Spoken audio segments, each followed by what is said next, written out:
সবকিছুরই যেরকম সৌন্দর্য আছে, রান্নারও কিন্তু সেরকম কিছু সৌন্দর্য রয়েছে। আর রয়েছে কিছু টিপস অ্যান্ড ট্রিক্স। সঠিকভাবে যদি এগুলো ফলো করা যায় তাহলে রান্নার টেস্টটা হবে বেস্ট। আসসালামু আলাইকুম, হ্যালো এভরিওয়ান, কেমন আছেন সবাই? আলহামদুলিল্লাহ আমি ভালো আছি। আশা করছি আপনারা যে যেখানে আছেন আলহামদুলিল্লাহ ভালো আছেন, সুস্থ আছেন। শীত চলে এসেছে, তো আমরা সবাই তো বাসায় টুকিটাকি হাঁস আমাদের খাওয়া হয়েই থাকে। শীতের দিনে কিন্তু হাঁসটা আমরা একটু বেশি খেয়ে থাকি। তো আজকে এই হাঁসের রেসিপিটা আশা করছি আপনাদের কাছে বেশ ভালো লাগবে।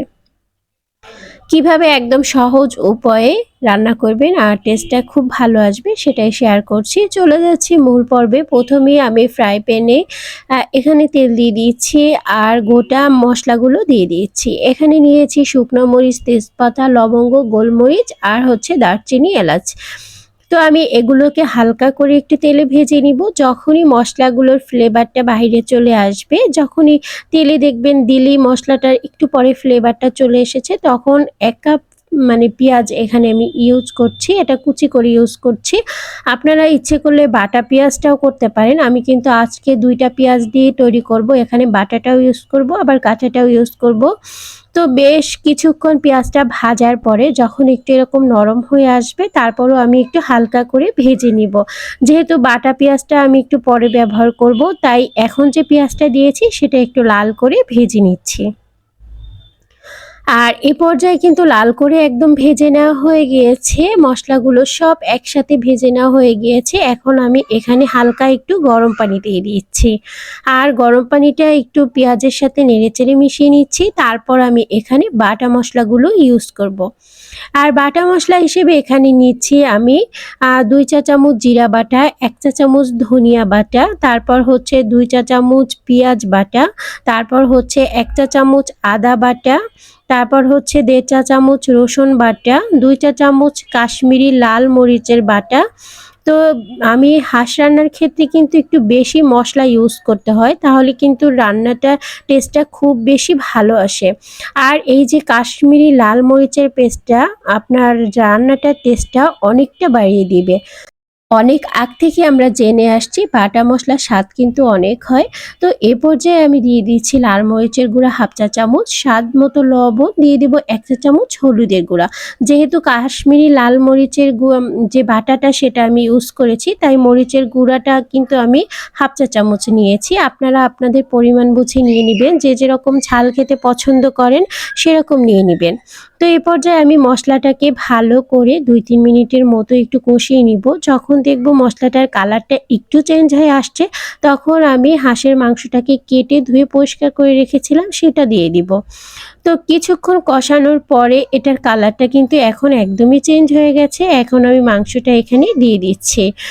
আর এখানে পুরো একটা হাঁসই আমি আজকে রান্না করছি। আর হাঁসের মাংসটায় বেশি মশলা ইউজ করবেন আর একটু কষিয়ে নেবেন বেশি করে, তাতে কিন্তু এর টেস্টটা খুব ভালো আসে।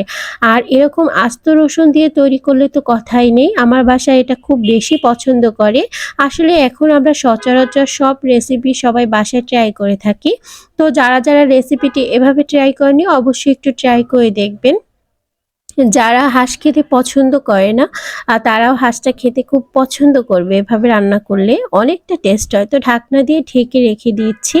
আর 5 মিনিট পরে ঢাকনা খুলে দেখতেই পাচ্ছেন একদম পানিতে কিন্তু ভরে গিয়েছে, কিন্তু আমি কিন্তু কোনো পানি দিইনি। মাংসের গায়ে যে পানি ছিল সেটা দিয়ে কিন্তু আজকে পুরো হাঁসটা আমি রান্না করব। কোনো রকম পানি এখানে আমি অ্যাড করব না। আর এ পর্যায়ে কিন্তু অনেকটা তেল বের হয়ে গেছে। আপনারা যারা যারা হাঁস রান্না করেছেন তারা হয়তো বা জানেন যে হাঁসে প্রচুর পরিমাণ তেল থাকে। তো হাঁস রান্নার ক্ষেত্রে একদম তেল কম দিতে হয়। প্রথম হয়তো বা আপনারা দেখেছেন যে আমি কতটুকু তেল দিয়েছি, কিন্তু এখন দেখেন কতটা তেল বের হয়েছে। তো আবারও ঢাকনা দিয়ে ঢেকে রেখে দিয়েছিলাম। এখন একটু ভালো করে নেড়ে চেড়ে দিচ্ছি। আমি এটাকে কষিয়ে কষিয়ে রান্না করব। আর এই হাঁসের মাংসটা কষিয়ে কষিয়ে রান্না করলে এটা টেস্টটা আসলেই অনেক ভালো হয়। তো আমি যখনই বাসায় হাঁসটা রান্না করি এভাবেই রান্না করে থাকি। অনেকে না হাঁসের মাংস পছন্দ করে না। তো যারা পছন্দ করে না তাদের এভাবে রান্না করে খাওয়াবেন। তো ঢাকনা দিয়ে আবারও ঢেকে রেখে দিয়েছিলাম। এখন ঢাকনা খুলে আবারও নেড়েচেড়ে নেওয়ার পালা। তো আমি ভালো করে আবারও ঢাকনা উঠিয়ে একটু নেড়েচেড়ে নিচ্ছি, আর পানিটা কিন্তু একটু শুকিয়ে এসছে। তো এ পর্যায়ে চুলার আঁচটা একদমই মিডিয়াম লো করে দিতে হবে, আর আস্তে হাঁসটাকে রান্না করতে হবে।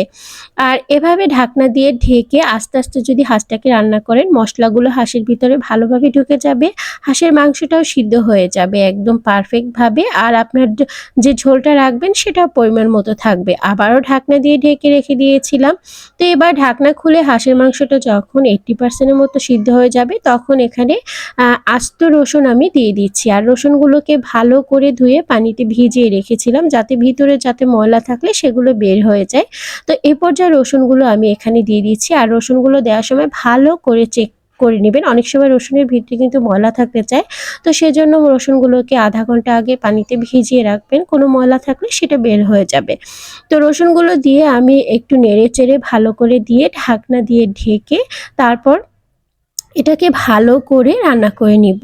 আর রসুনগুলো যখন সিদ্ধ হয়ে যাবে তখন গরম ভাতের সাথে খেতে দারুণ লাগবে। তো ঢাকনা খুলে দেখি এটা একদমই রেডি হয়ে গেছে, আর দেখতেই পাচ্ছেন কালারটা কতটা সুন্দর এসেছে। এখন আমি একটু গরম মশলার গুঁড়ো দিয়ে দিচ্ছি উপর থেকে, আর এটা টেস্টটা অনেকটা বাড়িয়ে দিবে আর ফ্লেভারটা স্ট্রং করবে। তো এখন নেড়ে চেড়ে নিচ্ছি, আর এটা গরম ভাত হোক পরোটা হোক সব কিছুর সাথে কিন্তু পরিবেশন করতে পারবেন। তো অবশ্যই বাসায় রেসিপিটি ট্রাই করবেন, আর কেমন লেগেছে কমেন্ট সেকশনে অবশ্যই জানাবেন। আর যারা এখনও আমার চ্যানেলটি সাবস্ক্রাইব করেনি অবশ্যই সাবস্ক্রাইব করে দিবেন। যারা ফেসবুক থেকে দেখছেন পেজটিকে ফলো দিয়ে রাখতে পারেন। তো আজ এই পর্যন্তই, নেক্সট ভিডিও দেখার আমন্ত্রণ জানিয়ে এখানেই বিদায় নিচ্ছি। সবাই ভালো থাকবেন, সুস্থ থাকবেন, আল্লাহ হাফেজ।